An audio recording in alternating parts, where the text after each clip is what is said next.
Namaku Rido, usiaku kini 16 tahun. Aku masih di bangku SMA. Aku tinggal bersama ayahku, ibu sambung, dan kakak tiriku.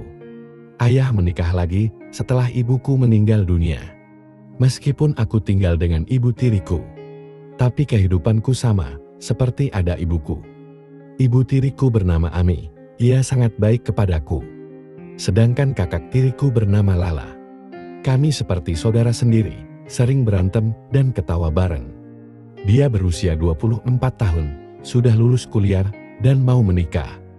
Karena aku anak terkecil, aku selalu manja. Semua kerjaan rumah, aku kasih ke Lala. Dia sering kesal dengan itu. Ayah dan ibu mempunyai usaha toko sembako di pasar. Keduanya selalu sibuk di toko, pulang pun sudah sore. Urusan rumah, semua dipegang Lala. Dari masak, bersih-bersih, dan semua. Lala sering ngomel kepadaku, karena aku yang malas. Kalau di rumah hanya makan, tidur, dan main HP saja. Suatu ketika Lala marah kepadaku, karena dia memergokiku lihat film begituan. Dia bilang akan melaporkanku ke ayah. Aku pun minta ampun dan janji gak akan ulangi lagi. Lala juga menyuruhku untuk bantu bersih-bersih rumah. Aku menurut saja, karena takut dilaporkan ke ayah. Dia menepati janji untuk tidak melaporkan ke ayah. Tapi karena aku yang sering lihat film itu, aku menontonnya lagi dengan cara umpet-umpetan. Siang itu, aku kira rumah sepi, aku berpikir Lala ke pasar. Aku menonton film itu di kamarku saat aku serius. Tiba-tiba ada yang membuka pintu kamarku. Itu si Lala, aku pun dengan refleks close film itu. Lala tampak nangis dan marah. Dia meminjam HP-ku untuk menelpon pacarnya. Aku bingung, aku berpikir, aku pinjamkan pasti aku ketahuan. Aku pinjamkan pasti dia marah besar. Saat aku berpikir itu, Lala langsung mengambil HP-ku dan membawanya. Aku dengar dia ribut dengan pacarnya di HP. Tapi setelah agak lama, Lala tak ada suaranya tapi HP-ku tak dibalikin. Aku sedikit panik, apa mungkin HP-ku dibanting sama Lala. Aku langsung keluar kamar dan mencarinya, dia ada di kamarnya. Aku pun mendatanginya dan meminta HP-ku lagi yang sedang dia pakai. Tapi dia tak mau. Dia malah melotot kepadaku. Dia tahu aku menonton film begituan lagi. Aku pun meminta maaf ke dia, jangan laporkan aku ke ayah. Tapi saat aku minta maaf, HP-ku suaranya kencang dengan adegan begitu. Sontak aku langsung melihat kaget ke Lala. Dia sedikit terdiam, aku tanya ke dia. Kamu menontonnya ya? Dia hanya terdiam. Sini HP-ku, nanti paketku habis. Dia tidak memberikannya, nanti aku balikin, ucapnya. Aku aja baru nonton dikit, sini nanti paketku habis, mintaku. Ya sudah kita nonton di sini aja, bujuknya. Aku yang mikir daripada paketanku habis sama dia.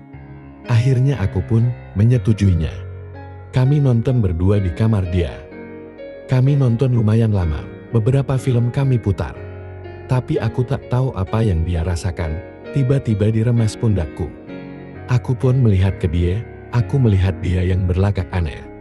Dia makin gak karuan mencengkramku dan menggigit bibirnya. Aku pun merasa terpancing dengan tingkah Lala. Yang awalnya kita nonton bareng. Kita jadi beradegan bareng seperti di film itu. Selesai dengan semua itu, kita saling sadar dan merasa bersalah. Tak sepatah kata pun terucap dari kami. Aku pun merasa salah ke dia, walaupun aku berpikir dia yang mulai duluan. Aku pun kembali ke kamarku. Di kamar aku memikirkan itu terus. Aku takut kalau ada apa-apa. Aku takut sama ayah dan ibu. Gimana kalau dia ngomong?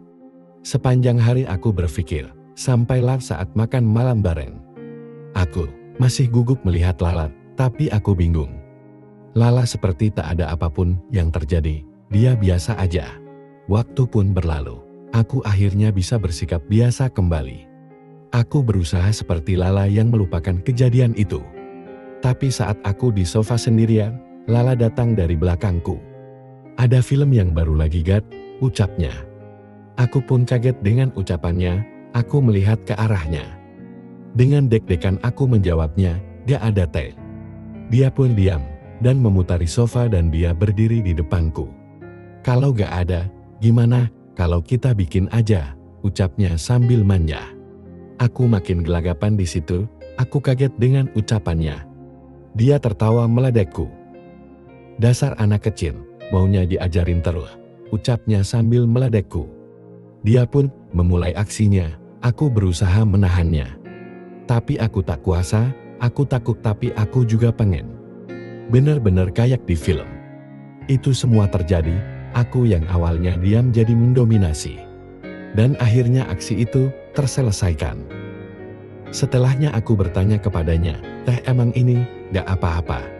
Dia hanya tersenyum, "Mau gimana lagi? Punyamu bikin teteh kangen," ucapnya. "Nanti kalau ketahuan gimana teh?" tanyaku. "Ya jangan sampai ketahuan lah," jawabnya. "Kalau teteh, kenapa-kenapa?" tanyaku. "Teteh minggu ini dilamar, paling 2 bulan lagi nikahan," ungkapnya. "Kalau ada apa-apa dia yang tanggung jawab," imbuh Lala. Aku pun hanya terdiam. Dia pun bergegas pergi ke kamarnya. Waktu berlalu, akhirnya menikah dengan pacarnya. Tapi setelah pernikahan itu, Lala masih sering memintaku, aku hanya menurutinya. Lala dan suaminya masih tinggal di rumah ayah. Kita sering menonton dan berakting saat suaminya kerja. Sekian kisahku dan teteh tiriku.